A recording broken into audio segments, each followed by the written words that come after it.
What is going on? It's Alex coming back at you with another video, and today we're going to be breaking down the best and worst performances of the first round of the college football playoff. If you are new, feel free to like, comment, and subscribe. You guys know how to use YouTube. I make content nearly every single day. I've just dropped recently within the past week or two running back as well as defensive interior rankings. We also do have quarterback as well as cornerback rankings. All of those are 15 or more players each, up to, with the corners, over 40. So definitely check those out. Let's get into this. Let's have a great time. And yeah, I thought this was going to be a pretty BS list because 4 games, you shouldn't be able to have, 15 stars and essentially 11 duds. But we were able to do it and not actually really have to BS our way there, which is awesome.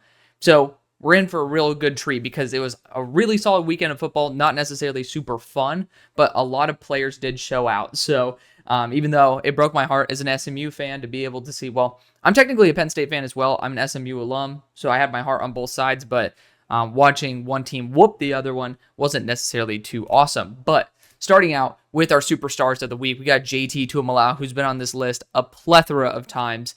This guy started out with an 85 defensive grade, had 7 pressures, 2 sacks. Well, 2 of those 7 being sacks, 4 defensive stops, and a forced fumble. This guy's been top 15 on my board now for a couple months. Super excited for the fact that he's finally truly showing out again statistically. He did it versus Oregon, which I think was the biggest test of the entire year. That's what I'm going to really heavily weight are these legitimate NFL matchups. And JT Tuimoloau has stepped up in all the matchups that he needed to this year. I love that for him. Great job for JT. But I can't give him the credit without giving Jack Sawyer credit. Technically, he could have gotten a cool little star as well, but who gives a shit about the color of the star at this point of the year?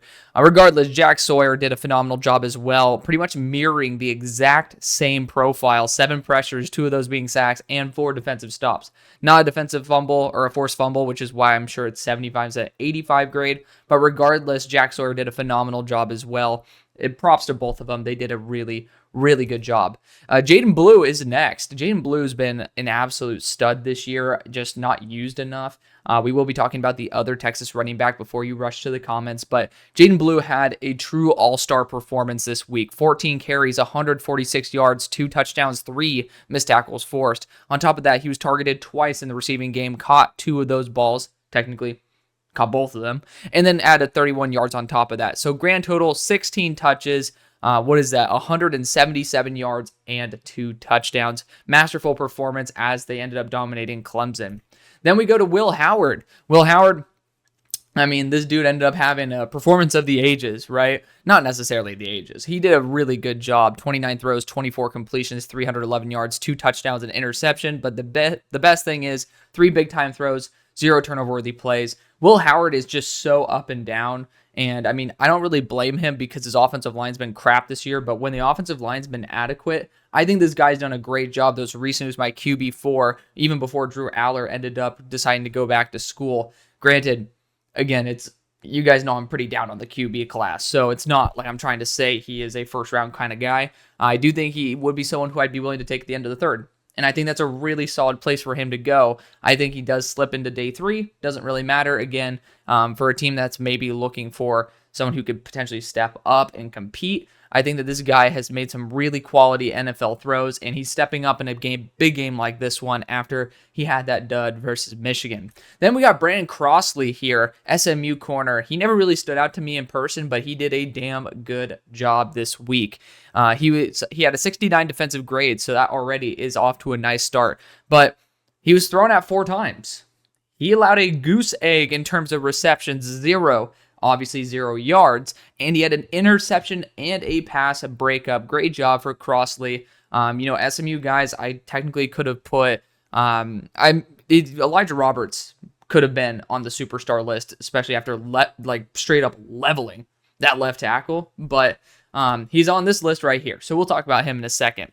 We're going to start out by talking about Tyleik Williams. These are our rest of our stars of the week. Tyleik Williams had a 66 defensive grade and 6 pressures. Not a huge fan of those 3 digits in a row, but it is what it is. And he also had 2 defensive stops. 6 pressures, 2 stops. That's a great foundation to build upon. That's honestly quite rare for someone like Tyleik, who Although I do love his capabilities, I don't think he's polished very well as a pass rusher. So seeing him being able to do that versus Tennessee, that is notoriously solid for building offensive linemen, I think that that's honestly phenomenal. Then you got Trey Henderson as well. It could have tossed in Quinshon Judkins if we didn't have as good of competition for the top of the list, because he also had 10 carries, 34 yards, and a couple of touchdowns. But Trey Henderson performed better in this game. 10 carries, 80 yards, 2 touchdowns, 4 missed tackles forced. On top of that, 4 targets, 4 receptions, and 54 yards. Grand total 14 touches, 134 yards, and 2 touchdowns. Excellent performance as Ohio State stomped out the SEC. They were the champion. Yeah, Tennessee. So crazy. Actually, no, they weren't. I'm lying. But regardless, they still whooped Tennessee's ass, and that is incredible. And something I didn't predict happening. But next, we got Xavier Watts. Not a crazy game, 71 defensive grade, 3 defensive stops. He was targeted once, allowed a reception for only 1 yard. But he had a key red zone interception that just adds to his massive resume. I think he's to 7 interceptions on the year. So really good job for Xavier Watts. I thought he's done a phenomenal job. And I assume you guys are probably wondering like why there might not be any bowl games that have happened that are going to be in this. I'm actually going to make my own stock report to cover the primary bowl games. So this is just primarily playoff, or it's actually only playoff. And we'll see about the rest of it as time goes on. But continuing on, we got Mikhail Kamara and James Carpenter on here, defensive lineman out of Indiana. James Carpenter had 6 pressures and 6 stops with a 66 defensive grade. Adding that extra 6 makes it all the better. And, 6 pressures and 6 stops is absolutely ludicrous. Easily could have been on the Superstars of the Week. But the reason he didn't make it is because he had a key, I think it might have been a late hit out of bounds on the quarterback. I remember seeing this in a key situation. And it was like, what are you doing, dude? And it ended up, I believe, leading to a score as well. And it was a 3rd down. They ended up doing it. Like, it would have been a 4th down, ended up basically giving the offense the conversion. So he's still a star of the week, but, kind of eliminated him from being a superstar of the week as his team ended up losing. And maybe, based on how the end of the game went, he could have ended up, turning the tide with that move. But continuing on, Mikhail Kamara, this dude did his phenomenal job as well. 7 pressures, a defensive stop with a 58 defensive grade. I don't know why PFF is just straight up ramrodding Indiana, but, they value tackling percentage way too much, in my opinion. I think that if you get in the backfield, that is arguably as valuable. If you disrupt the play, it's arguably as valuable as actually stopping the play, like maybe a little bit less.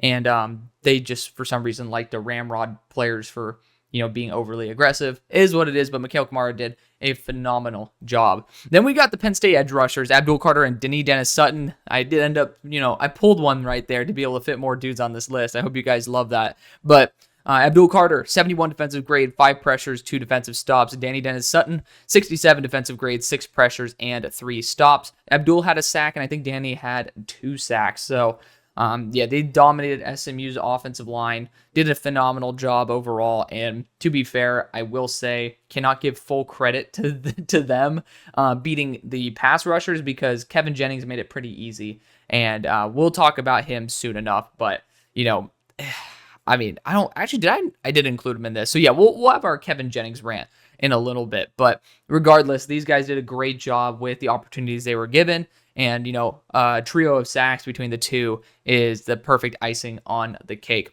But then we got Dominic DeLuca. I should remember that name. But regardless, linebacker, Penn State, 76 defensive grade, a pressure. On top of that, he had 1 reception allowed on 2 targets for 13 yards. But he had 2 interceptions, so great job there for Dominic. The whole Penn State defense just absolutely eviscerated us. And, home field advantage is a legitimate thing now, and it's more than in the NFL by a long shot, because you're going to a place where all the fans live. Like, the majority of the fan base is going to be in that city. And it's not like they have student tickets, not going to be like the NFL. So, I'm going to just say, home field advantage is the most impactful right now as it's ever been in any sport. Like, in my opinion, just like being able to see as like pretty much a team that is used to regular weather here in Dallas going to Penn State and dealing with the cold and dealing with the big school environment. It is so insane to see how players respond and how teams responded. SMU did not, and Penn State took advantage. Elijah Roberts is next, though, giving SMU some credit. 70 defensive grade, 6 pressures, and 1 defensive stop. And this dude ended up literally trucking over the left tackle. It was phenomenal to see. If you haven't, look it up yourself. It is incredible. And this guy's been doing it all year long. Elijah Roberts has been on a multitude of stock reports. This guy's been absolutely phenomenal there for SMU.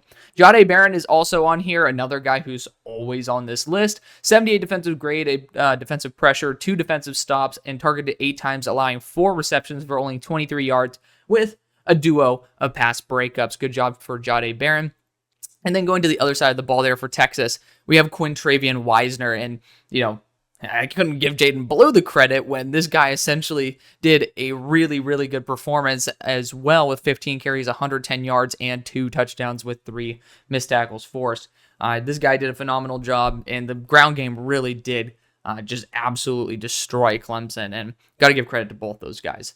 But you got to admit, as much as I wanted to give Anthony Hill his props, and he's going to be a great linebacker, don't get me wrong, this game, he had some struggles, in my opinion. He had a 52 defensive grade, bottom of the team. He had 2 defensive stops, but that's not the reason he's on here. He was targeted 8 times, allowed 8 receptions for 91 yards and 2 touchdowns. That alone, first off, allowing 2 touchdowns to me is a no-go. But allowing 91 yards and 2 touchdowns, when you look at it, Jake Brenningstool actually had one of his best statistical games of the entire year.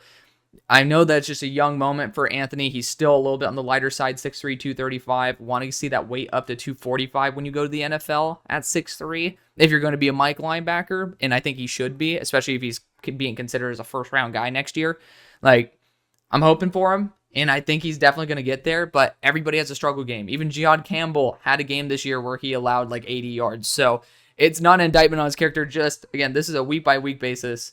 It's just, hey, you probably had the worst performance out of anybody this week, but there's some other guys who give him a run for his money, and actually there's another 10 of them. So Jermod McCoy, technically I could toss in Omar Norman-Lott. He was the one out of the 12 that I kicked out, but Omar just didn't really play. I don't really understand why. No one understands why. There's a picture of a dude in 55 with some sweatpants on the sideline. That last name wasn't Norman-Lott. It's probably a backup offensive lineman. So I wouldn't go so far as to believe that he just ended up retiring mid-game, but regardless, I wanted to address that before I get into the rest of the guys. Jermod McCoy, he had a 57 defensive grade, was targeted 4 times, allowed 4 receptions for 49 yards and a touchdown. I mean, you're going up against some of the best receivers that you've ever seen in your life, probably some of the best in the entire country, including the NFL when you're talking about Jeremiah Smith. I think that dude would probably be the number 1 overall pick. I mean, I think a team would trade up for him. I think you should be able to beat out Travis Hunter, no doubt, as a wide receiver. I don't know why people would try to act like that's a debate right now. Jeremiah Smith is a better receiver. He's the best receiver in college. Going to leave it there. Not going to say anything else. But regardless, this guy, Jermod McCoy, could definitely still be a first-round pick. It's a big shocker when you go up against a talent like that and a multitude of talents. That whole entire Ohio State wide receiver core, insane. So, still, bad performance. Again, this is not an indictment on these players for their overall talent, because we're seeing some really solid players on here, but this is a performance week by week basis. So Nico Eamleava, man. Woof. First off, badass image right there. Of course, I didn't realize it kind of cut off the bottom of his body on that picture, but you know what, and who cares? But 14 throws, 31 yards, 104 yards total. Or excuse me, 31 throws, 14 completions, 104 yards. No touchdowns, no interceptions, but also no big-time throws, no turnover-worthy plays. I will say, we'll get to the player right below him. It's not like he didn't try, but still.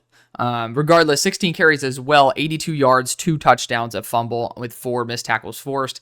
Just bottom line, you got to be able to be more of an efficient passer. And yes, I think that getting some context with the player below him is going to be super crucial to understand why Nico had some issues. But he also showed that he's very young and he might need to stay an extra year rather than coming out as a true junior, which I will be doing a 2026 mock draft because I will be gone for multiple days. I like to pre-record some content so you guys get some fun vids in there. But regardless of that, Nico is a really good quarterback. He's going to be fine, but the bright lights didn't really, they kind of got to him. They affected him a little bit, but it also affected Chris Brazzell the second here.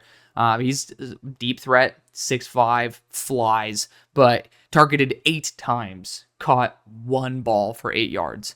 And the thing is, he had 2 drops. That's the biggest kicker. You got 2 drops, but you got to admit, 5 of those throws weren't his fault for what, or was it 5 throws? Yeah, 5 of those throws weren't his fault for him not catching it. So that is on Nico.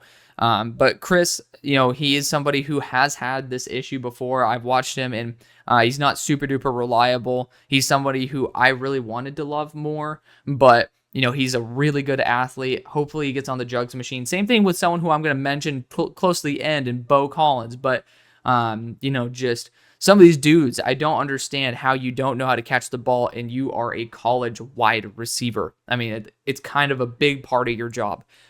I'll just leave it there. John Campbell Jr., though, he was part of the initial top 30 tackles of the 2025 NFL draft video at the start of the year. But he allowed 5 pressures with a 40 pass blocking grade. That's a horrific performance. Again, when your quarterback's struggling as it is, the one thing that you need to give him is some sort of security. And 5 pressures, not good. Not good, man. But on the other side, not on the other side, but on the other side of the ball in terms of on the defensive side, RJ Obin was absolutely atrocious as well. He's been atrocious all year long. I was really hoping that he'd be a massive pickup there for Notre Dame through the transfer portal, and he's been absolute cheeks. I mean, simply put, this guy's done literally nothing all year long. This game, he had 57 defensive grade with 0 production, targeted 1 time, allowed a reception for 7 yards. I mean, talk about one of the biggest letdowns. When he was at Duke, there was some potential there, but this dude straight up hasn't done anything. I don't know if he'd be a Hula Bowl candidate. Just got to put that out there. But continuing on, Notre Dame, 2 of the guys who I really liked in the preseason, Bo Collins and Mitchell Evans, had pretty low-end games. Bo Collins had 3 targets, 2 receptions, 18 yards, and a really bad drop. It was out in the middle of the field. It was open, wide open. And Bo Collins has had an issue. I think his 15% drop rate this year. Some of the worst hands that you could imagine. And the sad thing is, he is really, really, really good as a blocker, as a route running and release technician. Well, primarily as a release technician. And he can't catch the ball. I don't get it. I don't think he's had a year in college where he's had under 10% drop rate. That is essentially an indictment on your hands. You got to be able to catch those. And then this is kind of the icing on the cake. Mitchell Evans, on the other hand, also had 3 targets for 2 receptions. He had 14 yards, but he also had a fumble. Just again, I mean, when you talk about the negatives, it's a lot thinner of a group. It's not necessarily going to be something that's damning, but Mitchell Evans, I mean, you're hoping, by the way, he ended up falling a lot on my board. I'm going to tell you guys that right now. Regraded him because a lot of Notre Dame offensive tape just dropped. Whoop, whoop. And Mitchell Evans, I'll just say it, definitely fell off after the injury. Trey Wettig is next, right tackle of Indiana. He's somebody who literally got shouted out by PFF college for not allowing a sack. I'm pretty sure this dude allowed a sack right off the bat, but he had 2 pressures total with a 46 pass blocking grade. Again, in a game where your offense is pretty static until the very, very end, being able to be inefficient as a pass blocker, not great. Then we got Kevin Jennings. I kind of saved my rant for him until now. I've loved watching Kevin this entire year blossom as a quarterback. This dude cannot handle pressure. I mean, he was able to do it versus Clemson when he was down, but that was in a professional stadium, right? That was at a neutral site. Technically, it's definitely much more of a Clemson favored site than SMU, right? Clemson, South Carolina, going to North Carolina to be able to play the game. Yeah, it was a little bit of a hostile environment, but this guy, Kevin, he played high school in Oak Cliff, which is South Dallas, right? So it's not like this guy has been in the environment where it is extremely cold and it is going to be extremely loud. And this was his first true test, if I remember correctly. I mean, he had a hard time with processing versus Duke. I mean, that was also another situation where you're in a very loud environment and you're in relatively hostile territory.